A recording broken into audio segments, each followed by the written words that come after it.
I love haggling. Hey everybody! So it's Mezzanine here, and I'm back in Zhenjiang in my humble abode in this little cute office. But right now, before I get to any of those things, I wanted to talk a little bit about Beijing.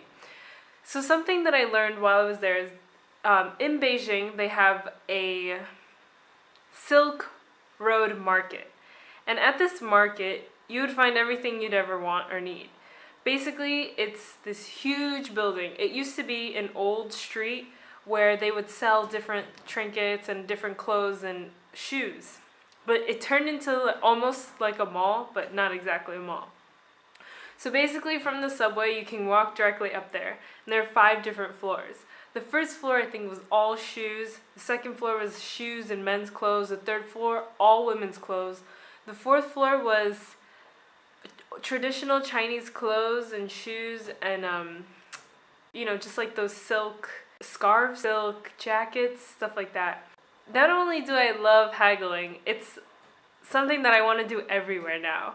This is probably the one thing that I'm going to miss so much about China because you cannot get away with doing this in the United States.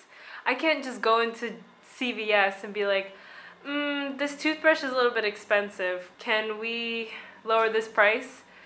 So the way that haggling works in China, it's like there's a method to the madness. I was amazed because it actually works. My friend was trying to explain to me. You walk into one of the stores or you just go, and look at some things. For example, let's say that I want this watch, right? I walk into the watch place, I start checking out the watch, like, okay, it's nice, it's purple, I like it. And then, let's say there's no price on it. So you ask them, how much does this cost? And they'll tell you, 50 yuan. And you're like, what?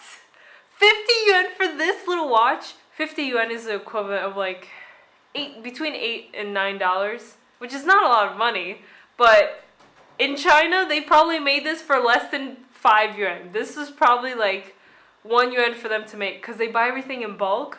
All you have to do is be like, no, 10 yuan.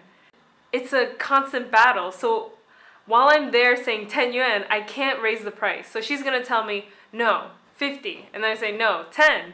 And then she'll say, okay, 40. And I'm like, nope, 10. And then she'll be like, okay, how about 35? And I'm like, nope, 10. And you stay consistent with this number and you will never lose. It blows my mind. Like, I'm not even kidding how insane this haggling is. I loved it.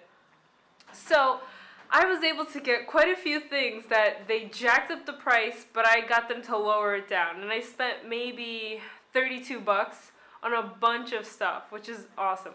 As a matter of fact, this tripod that I'm using, I was able to haggle it down for... She was selling it for 150. No, they initially sold it to me for like 400. And I was like, hell no. And then I said 100, 110. And then I kept, I maintained the low price. And then finally she gave it to me for 110, which is about 17 bucks, which is less than what I would have bought in the US. So that was awesome. Okay, so now that you guys understand the process of haggling. So haggling is a cultural thing, like, in specific markets, you can walk in there and just negotiate the price. It's not weird, it's not uncommon.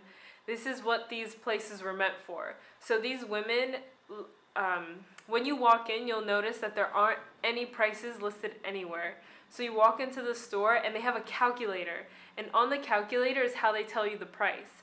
And the reason they do this is so that the other vendors around you, they won't hear what price that this store is offering it for. So if you go next door, you can try and haggle them for a lower or better price. It's an awesome culture. I love that. I just want to go to Beijing to haggle with people because it was so much fun. When I was in Beijing,